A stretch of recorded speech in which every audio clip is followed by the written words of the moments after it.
విదేశాల్లో చదవాలనుకుంటున్నారా? అయితే విదేశ్ కన్సల్ట్‌ని సంప్రదించండి. నమస్తే, నేను జర్నలిస్ట్ శ్రీనివాస్. ఈరోజు న్యూస్ అనాలిసిస్లో ముందుగా నమస్తే తెలంగాణలో వచ్చిన వార్తలను చూద్దాం. కానుపు కోసం కడుపుపై తొక్కి హుజూర్నగర్ ఏరియా ఆసుపత్రిలో అమానవీయం. డాక్టర్ లేక నర్సులు వైద్యం. నొప్పుల కోసం గర్భిణి పొట్టపై తొక్కి పురుడు పోశారట. పుట్టిన గంటలోపే కన్ను మూసిన శిశువు. ఎంత దుర్మార్గమైన పని అంటే, డాక్టర్లు అంటే నర్సులను మదర్ తెరిసా కింద పోల్చుకుంటారు మన ప్రజలు. మదర్ తెరిసా ఏ భావంతోనే, ఏ మానవత్వంతోనే, ఏ మాతృత్వంతోనే, ఏ ఆడతనంతోని సర్వీసు సేవ చేసిందో ఆ సేవను పుణికిపుచ్చుకొని నర్సు వృత్తిలోకి రావాలి తప్ప, ఈ మానవత్వం లేని మహిళా అది లేని, అమ్మతనం లేని, ఆడతనం లేని వ్యక్తులకు వస్తే ఇట్లే ఉంటుంది. ఒక మహిళ సాటి మహిళని నిండు గర్భిణితో హాస్పిటల్లో పోతే ట్రీట్మెంట్ చేయాల్సింది పక్కన పెట్టి మోకాళ్ళతో తొక్కి కొట్టి, నొప్పులు రావట్లేదు నీకు అని చెప్పి కొట్టారట పాపం, చెంపలు కొట్టి మోకాళ్ళతో దొక్కి. ఇది అసలు అడవి జాతి మనుషుల, అసలు మనిషా పశువా? పశువు రూపంలో ఉన్న మనిషి రూపంలో ఉన్న పశువా తెలవని పరిస్థితి. అసలు ఆమె నర్సు ఎట్లా సెలెక్ట్ అయింది? కనీసం మానవత్వం ఉండాలిగా. నొప్పులు ఎట్టొస్తాయి? ఏదైనా మందు ఇవ్వాలి, లేకపోతే నేచురల్గా వస్తాయి. కానీ కడుపు మీద కాలేసి తొక్కడం పశువులకు కూడా చేయరు. అట్లా తొక్కితే పాపం అక్కడ హుజూర్నగర్ ఏరియా ఆసుపత్రిలో చనిపోయిందట బాబు. ఇట్లా పుట్టం ఈ కళ్ళు తెరవకముందే యముడు రూపంలో ఆ నర్సు చంపేసింది. ఒక రకంగా లిటరల్గా హత్య చేసింది, పసిగుడ్డుని హత్య చేసింది. ఎంత నిర్లక్ష్యంతో జరిగింది. ఇది హుజూర్నగర్లో ఏరియా ఆసుపత్రిలో. దీనికి సంబంధించిన వార్త నమస్తే తెలంగాణ ఇచ్చింది. ఎందుకంటే అన్నిటికంటే ముఖ్యంగా ఇది తీసుకొని ఇవ్వాలి. ఎందుకంటే ఇది మానవత్వానికి సంబంధించి, అమ్మతనానికి సంబంధించి, మాతృత్వానికి సంబంధించిన వార్త. ఎంత బాధ అంటే, ఎంత గుండె బరువు ఎక్కుతుందంటే, ఇది చూస్తుంటే ఎంత అసలు ఎట్లా చూస్తుండ్రు ప్రజల్ని గవర్నమెంట్ హాస్పిటల్లో నర్సులు కానీ, స్టాఫ్ కానీ అనేది దీన్ని బట్టి అర్థమైంది. సర్కారు దవాఖానలో అందుబాటులో లేని వైద్యులు, తిడుతూ కొడుతూ నర్సుల వైద్యం. నొప్పుల కోసం పొట్టపై తొక్కి ప్రసవం, గంటలోపే శిశువు దుర్మరణం. హుజూర్నగర్ దవాఖానలో దారుణం. డిఎంహెచ్ఓ పోలీసులకు బాధితుల ఫిర్యాదు. పసిబిడ్డను బలి తీసుకున్నారని ఆ బిడ్డ తండ్రి చెబుతుంటూ పాసిపాక నాగరాజు. హుజూర్నగర్ ఏరియా దవాఖానా వైద్య సిబ్బంది నిర్లక్ష్యం వల్లే మా బిడ్డ చనిపోయాడు. సకాలంలో వైద్యం చేయకుండా జాప్యం చేశారు. డాక్టర్ లేకుండా నర్సులు ఇష్టం వచ్చినట్టు వైద్యం చేసి పసిబిడ్డను బలి తీసుకున్నారు. నిర్లక్ష్యంగా వ్యవహరించిన సిబ్బందిపై కఠిన చర్యలు తీసుకోవాలి. ఏం తీసుకుంటారు కఠిన చర్యలు? 3 నెలలు సస్పెండ్ చేస్తారు, 4 నెలలు ఉద్యోగం ఇస్తారు. ఏమైద్ది వాళ్ళకి? రిమూవ్ చేయాలి. వీళ్ళు మనుషులు కాదు, మానవత్వం లేదు, వీళ్ళు దీనికి పనికిరారు. ఈ ఉద్యోగానికి వీళ్ళు తట్టలు పోయడానికి పనికి వచ్చి ఉద్యోగం చేపియాలా, లేదంటే శానిటేషన్ పని చేపియాలి. పారిశుద్ధ కార్మికులు లెక్క పని చేయడానికి కూడా పనికిరారు వీళ్ళు. ఎందుకంటే మానవత్వం లేదు. ఇది జరిగింది. మఠంపల్లి మండలం గుర్రంబోడు తండాకు చెందిన పాసిపాక నాగరాజు భార్య రేణుకాకు ఆదివారం పురిటి నొప్పులు రావడంతో హుజూర్నగర్ ఏరియా దవాఖానకు తీసుకొచ్చారు. ఆ సమయంలో వైద్యులు అందుబాటులో లేకపోవడంతో నర్సులు అడ్మిట్ చేసుకున్నారు.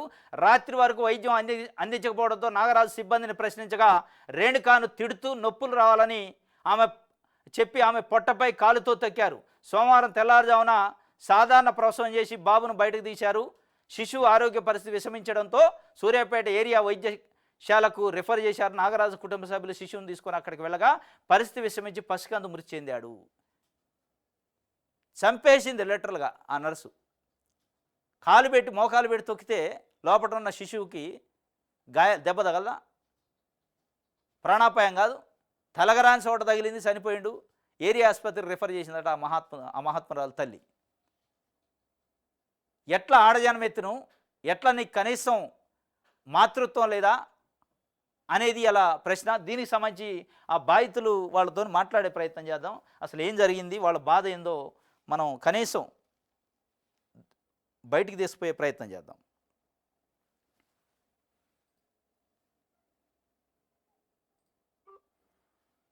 హలో ట్యూన్స్ పొందడానికి స్టార్ మరియు 9 నొక్కండి. ఇంకా ఇన్స్టాల్ చేయండి రింగ్ మ్యూజిక్ యాప్.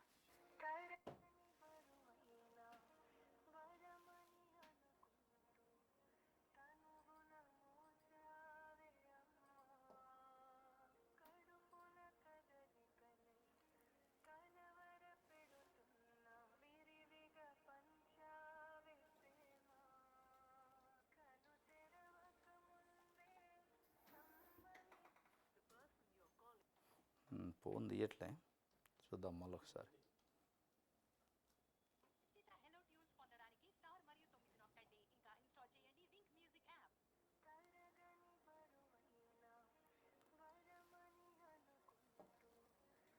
డిఎంహెచ్ఓ కూడా అక్కడికి వెళ్ళి వచ్చిండట. డిఎంహెచ్ఓ వెళ్ళొచ్చి మరి ఏం చర్య తీసుకుండు? ఈ చర్యలు ఏముండవు, ప్రభుత్వ అధికారులకు సంబంధించి ఏముంటాయి చర్యలు? ఒక 2 నెలలు 3 నెలలు సస్పెండ్ చేస్తారు, సస్పెండ్ చేశాక మళ్ళీ ఉద్యోగంలో తీసుకుంటారు. హలో నాగరాజు గారండి, నేను హైదరాబాద్ నుంచి టీవీ జర్నలిస్ట్ని, శ్రీనివాస్ నా పేరు, ఈహా టీవీ నుంచి మాట్లాడుతున్నాం. సార్ ఏం జరిగింది? మీ వైఫ్కి సంబంధించి కాన్పు విషయంలో నిర్లక్ష్యంగా వ్యవహరించారు నర్సులని ఇలా వార్త వచ్చింది, వార్త పేపర్ నమస్తే తెలంగాణలో. అవును సార్. ఏం జరిగింది ఆ రోజు అసలు? కడుపు మీద కాలేసి తొక్కారట కదా? చేతులు పెట్టి గట్టిగా నొక్కిరు సార్. ఆ. నా బేబీ చనిపోయింది, అప్పుడే చనిపోయింది నా బేబీ. మరి మీరు అబ్జెక్షన్ చెప్పలేదా? చెప్పిన సార్, వద్దు ఆపరేషన్ చేయండి సార్, ఆపరేషన్ చేయండి మేడం అన్నా కూడా ఆ. లేదు ఫస్ట్ నార్మల్ చేస్తాను, ఇబ్బంది పడుతుంది మేడం ఆపరేషన్ చేయండి, నేను చెప్తున్నా మేడం అంటే మేము చేయం, ఆపరేషన్ చేయం. ఇప్పుడు మత్తు డాక్టర్ ఉంది కదా, లేదు మత్తు డాక్టర్ అంతా చెక్ చేసుకోవాలి, ఓకే నేను నార్మలైజ్ చేసుకోవాలని చాలా ఇబ్బంది పెట్టాను. డాక్టరా నర్సా ఇది పని చేసింది? నర్సులు. ఎందుకు డాక్టర్ లేరా? డాక్టర్ లేదు. డాక్టర్ సమాచారం ఇచ్చారు అసలు వీళ్ళు ఇట్లా వచ్చారు పేషెంట్ అని? ఇన్ఫార్మ్ చేసారు, ఉదయం పూట వచ్చి చూసి వెళ్ళిపోయింది. ఇక నొప్పులు తీసిన కాంచి లేరు, దగ్గర లేరు. 5-10 వచ్చింది. మీరు ఉన్నారా అక్కడ ప్రత్యక్షంగా ఆమె ఇట్లా కడుపు మీద పెట్టి వచ్చేటప్పుడు? నేను పక్కనే ఉన్నా. నన్ను పట్టుకొని నొప్పులు తీయని, నీ భార్య నొప్పులు తీయని నన్ను పిలిచి లోపలికి. నేను పోయి మా భార్యను నేనే పట్టుకున్నాను. వద్దమ్మా ఆపరేషన్ చేయరమ్మా అంటే ఏం కాదు కొంచెం కోపరేట్ చేయమని పెట్టి గట్టినప్పుడు హార్ట్ బీట్ చూసుకుని హార్ట్ బీట్ పడిపోయింది లోపల. ఇక వాళ్ళు మొఖాలు చూసుకొని గట్టిగా వేసి నొక్కింది చేతులు పెట్టి. అప్పుడు బయటకు వెళ్ళిండు. అప్పుడు బయటకు వెళ్తే ఏం లేదు, స్పర్శ ఏం లేదు, హార్ట్ బీట్ కొంచెం కొట్టుకుంటా అని చెప్పారు. నాకు తెలియదు కదా, కాలు చేతులు ఏడాది పడిపోయినాయి. ఇక అట్ట అయిందమ్మా, మెలకైంది, అట్ట తిరుగుతుందమ్మా అంటే నువ్వు ఫస్ట్ బయటికి పో అన్నారు. బయటకు పోయిన తర్వాత మళ్ళీ సూపరింటెండెంట్ డాక్టర్ని పిలిపించుకోరు. ఆ సార్ వచ్చింది, లోపల పోయింది, చెక్ చేసి బయటకు వెళ్ళిండు. నాతో సంతకాలు పెట్టించుకుంటూ హార్ట్ బీట్ కొంచెం ఉంది, సూర్యపేట రాస్తున్నాము అని వాళ్ళు అంబులెన్స్ పిలిపించి అంబులెన్స్ ఎక్కించి నన్ను పంపించారు. ఇప్పుడు మీ వైఫ్కి ఎట్లా ఉంది? ఆమె ఆరోగ్యం ఎట్లా ఉంది? ఇక నొస్తుంది, కడుపు నొస్తుంది అంటుంది. చాలా మానవత్వం లేకుండా ప్రవర్తించినట్టు వార్త ఇవాళ రాశారు. వాస్తవంగా అదే అసలు నిజం ఎంత ఉంది దీంట్లో ఏందనేది తెలుసుకుందామని మీకు చేశాను.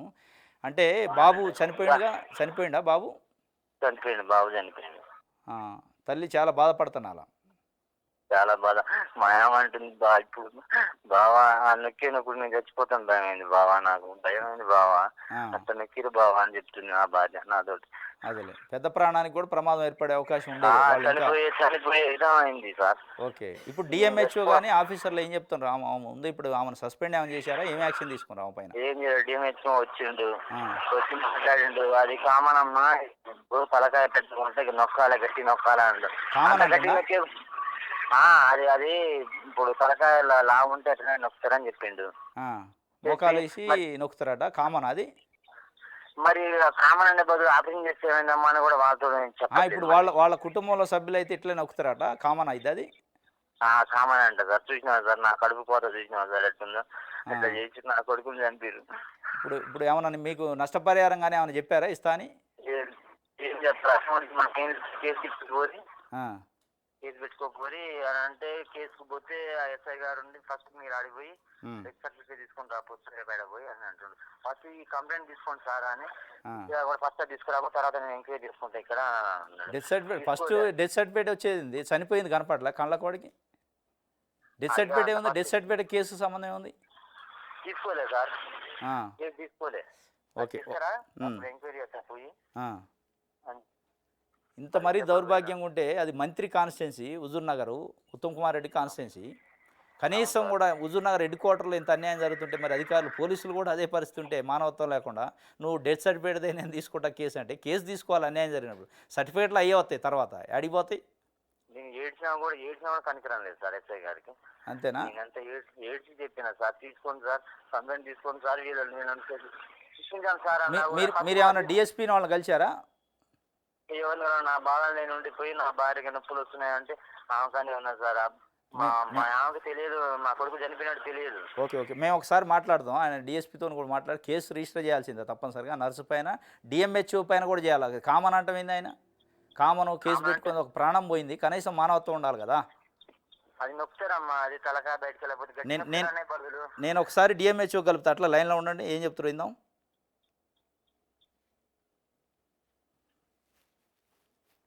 944003903.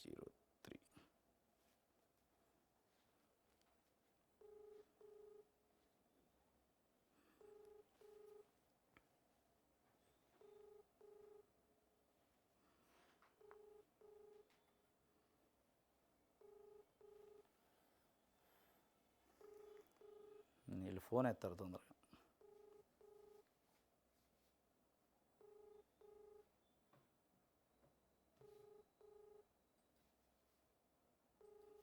మళ్ళొకసారి చేద్దాం.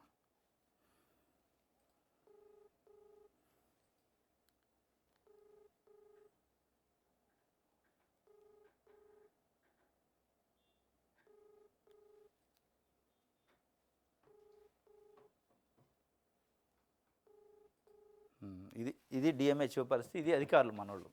చనిపోయి ఆడ పిల్లోడు చనిపోతే కేసు తీసుకోవడానికి ఎస్ఐ ఏమో నువ్వు డెత్ సర్టిఫికేట్ తర్వాత నేను చూసుకుంటా అని కనీసం మానవత్వం ఉండాలిగా పోలీసు వాళ్ళకైనా.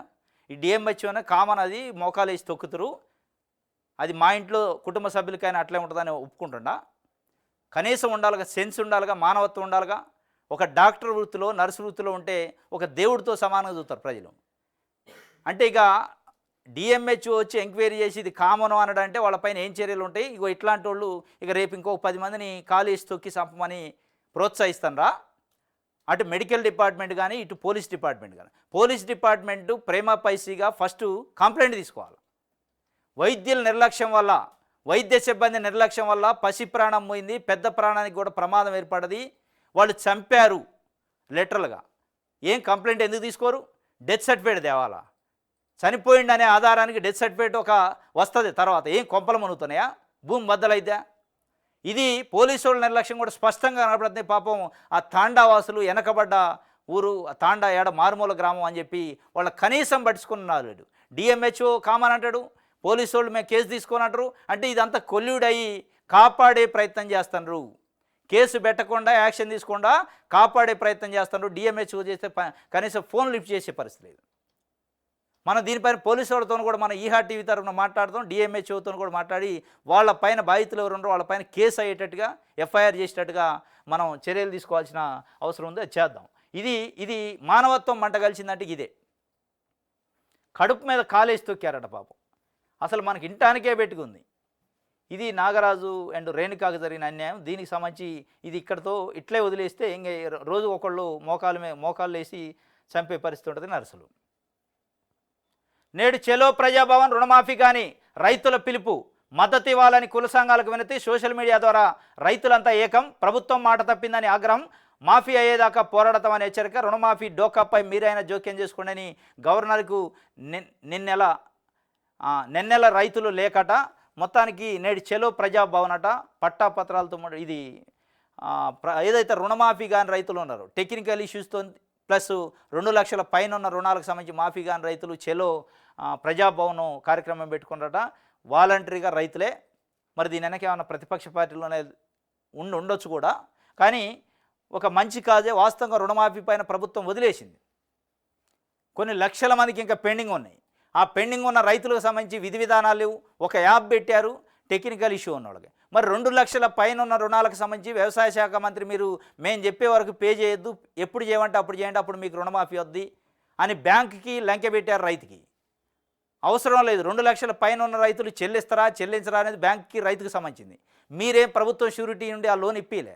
మీరు ఇస్తానన్న ఎలక్షన్ హామీ మేరకు 2 లక్షలు జమ అయ్యాలి వాస్తవంగా. అది పెట్టేసి మోకాలికి బోడుగుండికి లంకె పెట్టి మీరు 2 లక్షల పైన ఉన్న వాళ్ళకి ఇప్పుడు రావు, మేము ఎప్పుడు చేయాలో చెబుతూ పే చేస్తే అప్పుడు వస్తాయి. అసలు పే చేసేది ఏంది? మీరు వేసేది మీరు వేయాలి కదా అనే పద్ధతులు ఇవాళ చెలో ప్రజాభవన్ పెట్టారు రైతులు.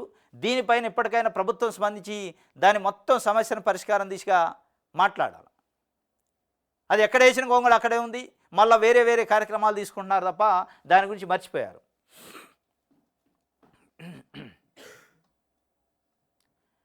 రీజనల్ రింగ్ మాస్టర్ అస్మదీయుల కోసమే RRR అష్టవంకర్లు, గీత మారిన దగ్గరల్లా కాంగ్రెస్ నేతలకు 100 ఎకరాలు, ప్రభుత్వ పెద్దలకు మేలు చేసేలా అలైన్మెంట్లో మార్పులు, రైతుల చేనులలో చీల్చుతూ పెద్దోళ్ల భూముల కోసం బాటలు, వికారాబాద్ వైపు మరింత జరిపేలా కదులుతున్న పావులు, అలైన్మెంట్ మారిన చోట క్షేత్రస్థాయిలో రెడ్ కలర్ మార్కింగు, ప్రజా ప్రయోజనం ఉత్తదే బలవుతున్నది పేద రైతుల. రీజనల్ రింగ్ మాస్టర్లు ఉన్నాయట. ఏదైతే బడాబాబులు, పెత్తందారులు, రాజకీయ నాయకులకు సంబంధించి భూములను సేవ్ చేయడానికి అలైన్మెంట్ మారుస్తున్నారని నమస్తే తెలంగాణ చెబుతుంది. ఇది మీరున్నా వారున్నా ఇదే చేసేది. మీరున్నప్పుడు మీ భూములు పోకుండా, వారున్నప్పుడు వారి భూములు పోకుండా, మొత్తం మీద ప్రజలు బేదోడు బక్కోడు భూమి మీదనే దాడి చేసే కార్యక్రమం. దానికి ప్రజా ప్రయోజనం నిమిత్తం భూసేకరణ అంటారు. ఎవడికి ప్రజా ప్రయోజనం ఇది? ఏ ప్రజా ప్రయోజనం అయితే ఏ ప్రజాప్రతినిధి భూములు ఇచ్చిండు? ప్రజా ప్రయోజనానికి ఏ నాయకుడన్నా, ఏ పార్టీ నాయకుడన్నా, ఏ రాజకీయ నాయకుడన్నా భూములు ఇస్తారా? ఎట్లా తప్పించుకోవాలి ఇవ్వకుండానే పద్ధతిలో చూస్తారు. మళ్ళీ వచ్చి నీతులు చెప్తారు ప్రజలకు. ఇది రోడ్లు ప్రజలకు ఉపయోగపడి ఇవ్వాల్సిందే మీరు అని చెప్పి ఇవాళ మళ్ళీ అలైన్మెంట్ మార్చారట. ఆ అలైన్మెంట్ మార్చిన ప్లేస్లో మొత్తం వీళ్ళే ఉన్నారట. పెద్ద పెద్ద నాయకులకు సంబంధించిన భూములు, వ్యాపారస్తులకు సంబంధించిన భూములు, ఇండస్ట్రియలిస్టులకు సంబంధించిన భూములు ఉన్నాయి. వాళ్ళని కాపాడటానికి పేదోడి మీద దాడి చేస్తున్నారు అని ఒక వార్త రాసింది. ఇది నమస్తే తెలంగాణ సంబంధించి. వెలుగు చూద్దాం.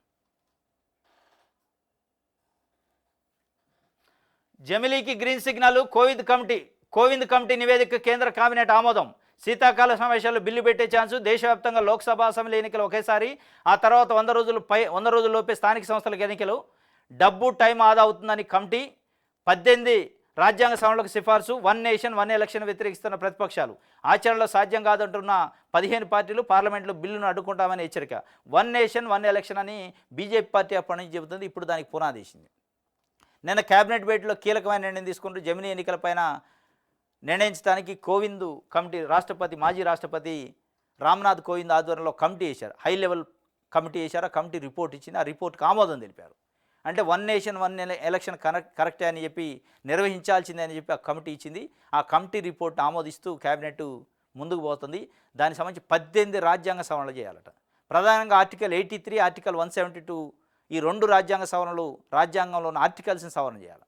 అంటే అటు అసెంబ్లీ కానీ పార్లమెంట్కి సంబంధించిన కాల పరిమితిని పెంచాలన్నా తగ్గించాలన్నా ఆ 2 ఆర్టికల్స్లో ఉంది. వాటిని సవరణ చేసిన తర్వాత మిగతా ఇంకొక 10-15 సవరణలు చేస్తే ఈ జమిలీ ఎన్నికలు సాధ్యమైంది. చేయాలంటే 2/3 మెజార్టీ ఉండాలి. ఇవాళ బీజేపీకి 240 సీట్లు మాత్రమే ఉన్నాయి. కొన్ని మిత్రపక్షాలు కలిస్తే తప్ప 2/3 వచ్చే అవకాశం లేదు. మరి ఆ పరిస్థితి ఉందా? మరి దీన్ని ఏ విధంగా తీసుకుపోతారో తెలియదు. కానీ దీనివల్ల అసలు ప్రజలకి ఏం లాభం అనేది పెద్ద సమస్య. జమిలీ ఎన్నికలు 1 నేషన్ 1 ఎలక్షన్ వల్ల ప్రజలకు ఏమైనా లాభం ఉందా, దేశానికి ఏమైనా లాభం ఉందా? వాళ్ళు చెప్పేది ఒకటి ఖర్చు, టైం ఆదా అవుతాయి అని చెప్తున్నారు తప్ప ప్రజలకు జరిగే మేలు మిగతా ఏం లేదనేది చెప్తున్నారు. ఇది ఎంతవరకు అయిద్దో చూడాలి. ఎందుకంటే ఇప్పుడున్న బీజేపీకి ఉన్న సంఖ్య పరంగా అంత ఈజీ కాదు. మరి ఎంతమంది వాళ్ళతో క్యారీ అవుతారు? మళ్ళీ రాష్ట్ర ప్రభుత్వాల అభిప్రాయం కూడా ఉంటుంది. రాష్ట్ర ప్రభుత్వాలు కూడా ఓకే చెప్పాలి. ఇవన్నీ ఉన్నాయి కాబట్టి మరి దానిపైన ముందుకు తీసుకొచ్చారు. దీన్ని ముందు పెట్టి ప్రజలకు ఇచ్చిన హామీలను గాలి కూలేస్తారా, దీనిపైన మొత్తం చర్చ పెడతారా అనేది ఇప్పుడు ఒక డిబేట్ నడుతుంది. నల్గొండ బీఆర్ఎస్ ఆఫీస్ కూల్చివేతలో జోక్యం చేసుకోలేం. గతంలోనే చెప్పినా మళ్ళీ పిటిషన్ వేసుడైంది. బీఆర్ఎస్ తీర్పై హైకోర్టు ఆగ్రహం. ₹1,00,000 జరిమానాట. పవర్లో ఉన్నప్పుడు 100 కోట్ల స్థలాన్ని 3,23,000కే కైవసం చేసుకున్న బీఆర్ఎస్ ఎలాంటి పర్మిషన్ లేకుండా ఎకరం స్థలంలో బిల్డింగ్ నిర్మాణం, రెగ్యులరేషన్కు మున్సిపాలిటీ ఒప్పుకోవడం లేదని గతంలో హైకోర్టులో పిటిషన్ వేశారు. జోక్యం చేసుకోవాలని వినతి అప్పట్లోనే తిరస్కరించిన న్యాయస్థానం కూల్చివేతల భయంతో మరోసారి కోర్టు ముందుకు టైం వేస్ట్ చేస్తున్నారని బీఆర్ఎస్పై హైకోర్టు సీరియస్, పిటిషన్ తిరస్కరణ. ఇది నల్గొండ బీఆర్ఎస్ ఆఫీసు ఎకరంలో కట్టారట. దాదాపు 100 కోట్ల స్థలాన్ని 3,23,000కి అప్పుడు ప్రభుత్వం ఉంది కాబట్టి అడ్డగోలుకు తీసుకున్నారు. ఇదే కాదు, హైదరాబాద్లో కొన్ని 100 కోట్ల రూపాయలైన భూములు తీసుకున్నారు బీఆర్ఎస్ భవనాల కోసం. జిల్లా భవనాలని, రంగారెడ్డి, హైదరాబాద్ భవనాలకి 100 కోట్ల రూపాయలు. మేఘాల మీద నైట్కి జీవోలు వచ్చినాయి. పేద ప్రజలకు చేరడి భూమి ఇవ్వాలంటే జీవోలు రావు. దీనిపై నల్గొండలో మున్సిపల్ ఆఫీసు పర్మిషన్ రెగ్యులరైజ్ చేయండి అని మున్సిపల్ ఆఫీస్కి రిక్వెస్ట్ పెట్టారు. బీఆర్ఎస్ వాళ్ళు పవర్ పోయిన తర్వాత వాళ్ళు తిరస్కరించారు. దాన్ని రెగ్యులరైజ్ చేయడం అది చట్ట విరుద్ధంగా నిర్మించారంటే దానిపైన కోర్టుకు పోయారు వాళ్ళు. దీన్ని రెగ్యులరైజ్ చేయట్లేదు, చేయవని డైరెక్షన్ చేయండి మున్సిపల్ డిపార్ట్మెంట్ కంటే దాంట్లో మేము జోక్యం చేసుకోము, దాన్ని కోల్చాల్సిందే అని చెప్పింది. ఆల్రెడీ ఒకసారి చెప్పాక మళ్ళీ కోర్టుకి ఎందుకు వచ్చారని ₹1,00,000 జరిమానా వేశారు. ఆటలు ఆడుకుంటున్నారా కోర్టుతో, కోర్టు టైం వేస్ట్ చేసినందుకని చాలా సీరియస్ అయింది. ఇక రేపు మాపో కుప్పగూలే అవకాశం ఉంది నల్గొండ బీఆర్ఎస్ ఆఫీసు. అనేది మనకు అర్థమవుతుంది. రాహుల్ హత్యకు బీజేపీ నేతల కుట్రాట, పోలీసులకు కాంగ్రెస్ ఎంపీ అజయ్ మాకెన్ ఫిర్యాదు, ప్రశ్నిస్తున్నందుకే రాహుల్పై ఉద్దేశపూరిత కామెంట్లు, దేశంలో అశాంతి నెలకొనేలా బీజేపీ నేతల చర్యలు, రాహుల్ నాలుకకు వస్తే రివార్డు ఇస్తామనడం ఏమిటి, వెంటనే చర్యలు తీసుకోవాలని complaint, Ajay Maken Congress party senior నాయకుడు కంప్లైంట్ ఇచ్చిండు పోలీసులకి. రాహుల్ హత్యకు బీజేపీ కుట్ర బంతుంది నేతలని బీజేపీ నేతలు అడ్డగోలు కామెంట్ చేస్తున్నారు. రాహుల్ నాలుగు గోసుకొస్తే నీకు లక్షల రూపాయలు రివార్డు ఇస్తామని చెప్పి బీజేపీలో మామూలు ఇది వీధికి కార్యకర్తలు కాదు, ఎంపీ స్థాయి వ్యక్తులు కూడా మాట్లాడుతున్నారు, మంత్రుల స్థాయి వ్యక్తులు మాట్లాడుతున్నారు. మరి అదే పైచాచిక ఆనందం ఒక రాజకీయ పార్టీకి ఆయన అపోజిషన్ లీడరు రాహుల్ గాంధీ ఒక రాజకీయ పార్టీని అధ్యక్షుడిగా కొన్ని సంవత్సరాలు నడిపిండు, కీలకమైన రాజకీయ నాయకుడు దేశంలో. ఆయన నాలుగు గోసుకొస్తే రివార్డు ఇస్తామని ప్రకటించడం ఏంది? అది ఒక రకంగా హత్యా ప్రయత్నం కాదా? ఒక రకంగా బెదిరింపు కాదా? ఒక రకంగా హత్యా ప్రయత్నం కిందనే కేసు పెట్టాలి. వాస్తవంగా హత్య చేస్తానని బెదిరించినట్టే. నాలుకలు తీసుకురండి, తలకాయలు తీసుకురండి, చేతులు తీసుకురండి, కాళ్ళు తీసుకురండి. ఏంది సంస్కృతి? ఎడిదేసిపోతున్నారు రాజకీయాన్ని. ఏం చెప్తున్నారు దేశంలో ఉన్న ప్రజలకి? దానిపైన ఆయన కంప్లైంట్ ఇచ్చిండు. రాహుల్ హత్యకు బీజేపీ నేతలు కుట్ర బంతున్నారని. రైతుల రక్తంలో పెస్టిసైడ్స్ విషం ఉందట. రాష్ట్రంలో ఏటా పెరుగుతున్న పురుగు మందుల వినియోగం, 3 జిల్లాల్లో 493 మంది రైతులు నుంచి శాంపిల్ సేకరించారట. రక్తము, మూత్రంలో 28 రకాల పురుగు మందుల అవశేషాలు ఉన్నాడే. రైతుల పరిస్థితి ఎంత దారుణమైందంటే, ఇప్పుడు స్ప్రే చేయాలా, స్ప్రే చేయకపోతే చీడపీడలాగవు. స్ప్రే చేస్తే వాళ్ళు 28 రకాలు పురుగు మందులు వాళ్ళ బ్లడ్లో ఉన్నాయట. 28 రకాలు పురుగు మందులు బ్లడ్లో ఉన్నాయంటే అసలు వాళ్ళు ఎట్లా, వాళ్ళ పరిస్థితి ఏంది, వాళ్ళ ఆరోగ్యం ఏంటంటే తలుచుకుంటే ఆందోళన ఉంది. వాటి ప్రభావంతో ఆస్తమా, ఆల్జిమర్సు, క్యాన్సరు, తీవ్ర వ్యాధులు, మసకబారుతున్న కళ్ళు, మెదడుపైన ప్రభావం. ఎన్ఐఎన్, ఓయూ బయోకెమిస్ట్రీ డిపార్ట్మెంట్లో రీసెర్చ్ చేశారట, వెల్లడి. వీటి వల్ల ఇంత ఇబ్బంది ఉంది. ఇంత టెక్నాలజీ పెరిగింది అంటున్నారు. రైతులకు సంబంధించి స్ప్రే చేసే దాంట్లో కనీసం మిషనరీ లేదు. ఇలా ఇప్పుడిప్పుడే వస్తుంది. ఏ టెక్నాలజీ అంటున్నారు. ఎవరికి ఉపయోగపడాలి ఏ టెక్నాలజీ? దేశంలో 70% మంది రైతాంగం, వ్యవసాయం మీద ఆధారపడ్డ రైతాంగం ఉంటారు. ఆ 70% మందికి ఉపయోగపడిన ఏఐ కానీ, టెక్నాలజీ కానీ, ఇన్ఫర్మేషన్ టెక్నాలజీ కానీ, కమ్యూనికేషన్ వ్యవస్థ కానీ ఎందుకు? ఏసీ రూముల్లో కూర్చున్న వాళ్ళకి ఏఐ ఉపయోగపడితే, ఏసీ రూముల్లో కూర్చున్న వాళ్ళకి ఐటీ ఉపయోగపడితే, మరి రైతులు 70% మంది బయట రోడ్ల మీద పొలాలలో ఇగో ఈ రకమైన 28 అవశేషాలని కడుపులో పెట్టుకున్న వాళ్ళు జీవనం సాగిస్తుంటే ఇక మన రీసెర్చ్ కానీ, మన పరిశోధన కానీ, మన సైంటిస్ట్ కానీ ఎటుపోతుంది అనేది మనకు అర్థమవుతుంది. రైతుల రక్తంలో పెస్టిసైడ్స్ విషయం అంటే దీనిపైన జరగాలి రీసెర్చ్. రైతులు, పారిశుద్ధ కార్మికులు కూడా ఘోరమైన పరిస్థితి. పాపం వాళ్ళు నాలాలలో దూరి లోపలికి క్లీన్ చేయాల్సిన పరిస్థితి. సెప్టిక్ ట్యాంకులలో మనుషులను దింపుతున్నారు. ఇవాళ ఇంత మిషనరీ, ఇంత టెక్నాలజీ పెరిగింది. మనం ఏఐ వైపు విప్లవం, ఏఐ విప్లవం, ఆర్టిఫిషియల్ ఇంటెలిజెన్సీ విప్లవం వచ్చింది అంటున్నారు. ఎటు పోయింది ఆర్టిఫిషియల్ ఇంటెలిజెన్సీ? అక్కడ మనిషి మలమూత్రాలని మళ్ళీ వేరే మనిషి చేతులతో పట్టుకొని తీసే పరిస్థితికి వచ్చింది. ఇది కూడా అదే పరిస్థితి. రైతు పరిస్థితి అదే ఉంది, పారిశుద్ధ కార్మికుల పరిస్థితి ఉంది. వాళ్ళకి సంబంధించి ఈ ఏఐ కానీ, ఇన్ఫర్మేషన్ టెక్నాలజీ ఉపయోగపడేటట్టు ప్రభుత్వాలు ఆలోచన చేయాలి, సైంటిస్టులు ఆలోచన చేయాలి. ఇది వెలుగుకు సంబంధించి. సాక్షి చూద్దాం. క్యాష్లెస్ యూజ్లెస్ అట. ఉద్యోగులు, పెన్షనర్లకు అందని నగదు రహిత ఉచిత వైద్యం, క్యాష్లెస్ వైద్యం అందించని ప్రైవేటు, కార్పొరేట్ ఆసుపత్రులు. సొంతంగా డబ్బులు కట్టి చికిత్స చేయించుకుంటున్న తీరు, రీఎంబర్స్మెంట్ కోసం అప్లై చేసుకున్న తిరిగి వచ్చే సొమ్ము అంతంతేనని ఆవేదన. ఈహెచ్ఎస్తో ప్రయోజనం లేకుండా పోయిందంటున్న ఉద్యోగులు. కాంట్రిబ్యూటరీ పద్ధతిపై ఇంకా నిర్ణయం తీసుకొని సర్కారు 28,000 ఖర్చు అయితే 12,000 వచ్చినాయట. క్యాష్లెస్, యూజ్లెస్ కావడానికి ఉద్యోగ సంఘాల నాయకులు యూజ్లెస్ ఫెలోలు అయ్యారు. గడిచిన 10 సంవత్సరాల్లో కేసీఆర్ వాళ్ళకి ఇచ్చిన ఈహెచ్ఎస్ని నిర్వీర్యం చేసిండు. వాస్తవంగా ఎంప్లాయీస్ హెల్త్ కార్డు సిస్టమ్ అనేది తీసేసిండు. మొత్తానికి ఉంది కానీ అమలు కాదు. వాళ్ళకు ₹1 నిధులు ఇయ్యరు. ఇలా ఆ కార్డు పట్టుకొని పోతే విలువ ఇయ్యట్లే, హాస్పిటల్లో ట్రీట్మెంట్ చేయట్లే. కానీ 10 ఏళ్లలో కేసీఆర్ ఫ్లెక్సీ పెట్టడం, ఆ ఎన్జిఓలు, టీఎన్జిఓలు, ఇంకేదో మన్ను మశాను లీడర్లు అంతా వచ్చి పాలాభిషేకాలు. కేసీఆర్ ఈరుడు సూర్యుడు అని వాళ్ళకి ఎప్పుడో సంవత్సరానికి ఒకసారి అపాయింట్మెంట్ ఇచ్చేది.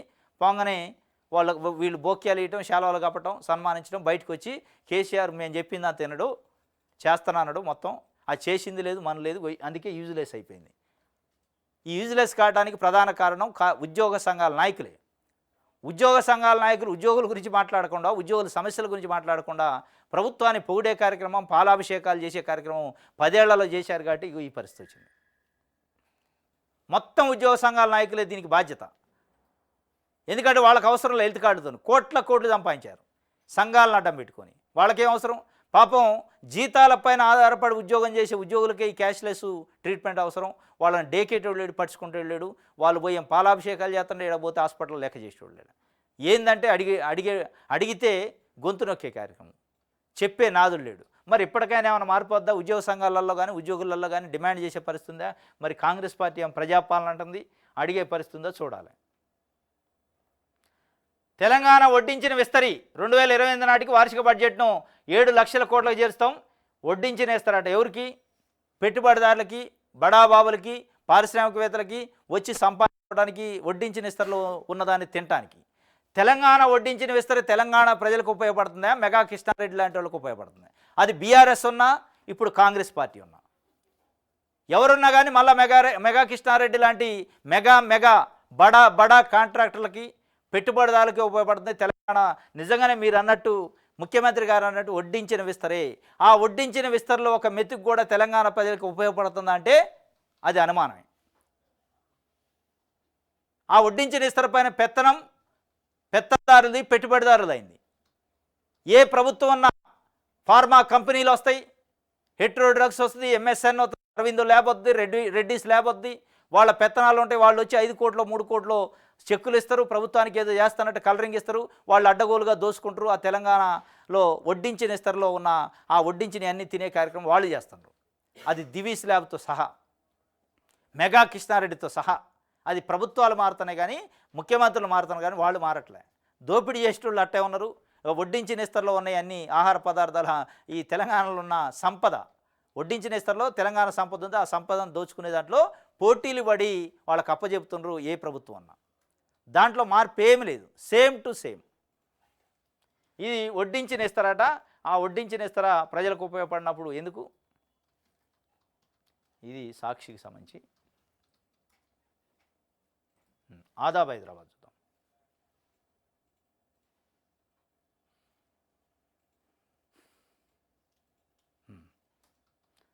ఫీజు కడితేనే సర్టిఫికేట్స్, విద్యార్థుల జీవితాలతో గురునానక్ ఇంజనీరింగ్ కాలేజ్ యాజమాన్యం చెలగాటం.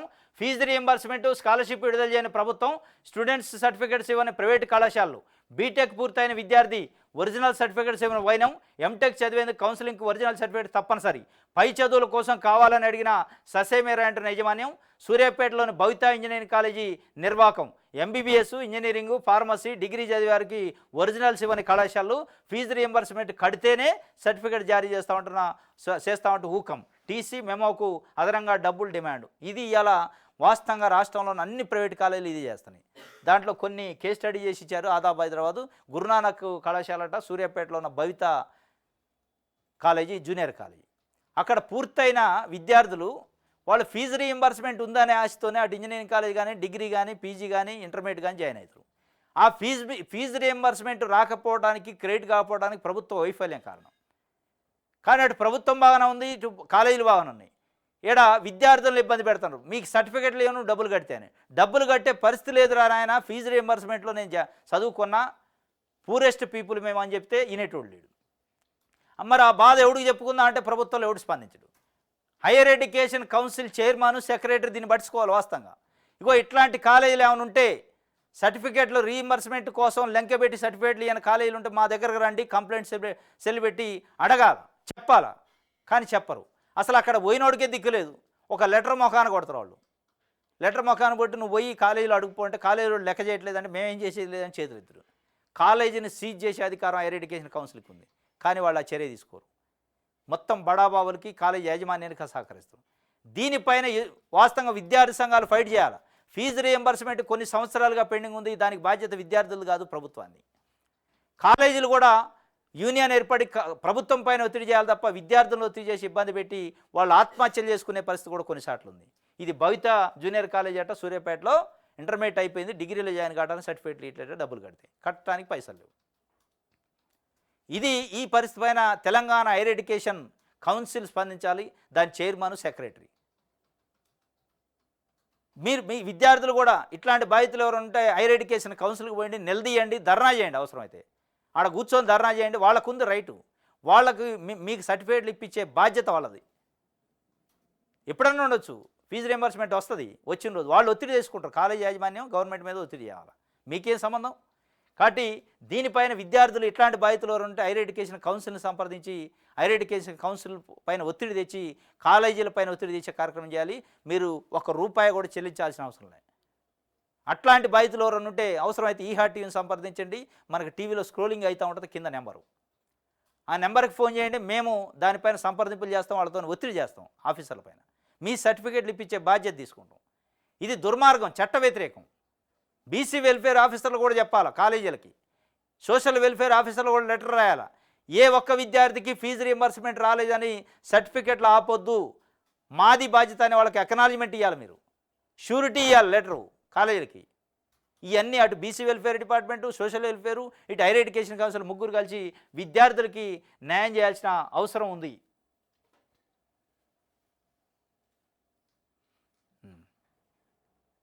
సాక్షి చూద్దాం.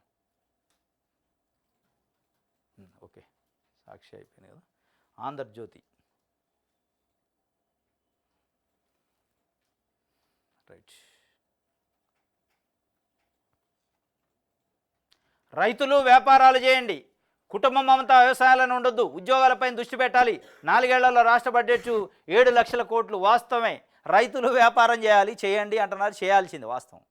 కానీ దానికి సంబంధించిన ప్రోత్సాహాలు మీరు రైతులకి ఇయ్యరు. ఎక్కడో అమెరికాలో, ఆస్ట్రేలియాలో, జపాన్లో ఉన్నోడు సూటు బూట్ వేసుకున్నోడి కోసం విమానం టికెట్లు పెట్టుకొని మంది గుంపులు పోతారు. మీరు డజన్ల మంది ఆఫీసర్లు, మంత్రులు, ముఖ్యమంత్రి పోయి ఎక్కడో ఉన్నోడిని పట్టుకొచ్చి వ్యాపారం చేయండి మా కాడ మీకు అన్ని ఇస్తామంటారు. మరి ఇక్కడ ఉన్న రైతులు కూడా ఆచాకుడు ఉంటే, రైతులు పిల్లలు చదువుకున్న వాళ్ళు వ్యాపారం చేస్తారంటే వాళ్ళకి కనీసం ప్రోత్సాహం ఇచ్చే పరిస్థితి లేదు. అట్లాంటి వ్యాపారం చేస్తానన్నా ఎవరైనా ముందుకు వస్తే వాళ్ళకి సంతకాలకు డబ్బులు అడిగే పరిస్థితి ఉంది. ఇలా ఆఫీసర్లు, ఇండస్ట్రియల్ ఆఫీసర్లు అట్లాంటి వాళ్ళు లంచాలు తీసుకునే పరిస్థితి ఉంటే ఎవరు చేయాలి? ఏ రైతులు చేయాలి వ్యాపారం? వాళ్ళకి ఏం ప్రోత్సాహం ఇస్తారు? మీరు చేయాలి, వాస్తవమే వ్యాపారాలు చేయాలి. చేసే విధంగా రైతులను ప్రోత్సహిస్తారా అంటే ప్రోత్సహించే పరిస్థితి లేదు.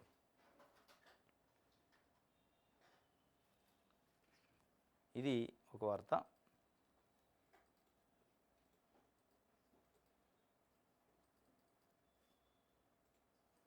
రైట్, ఇది ఆంధ్రజ్యోతికి సంబంధించి.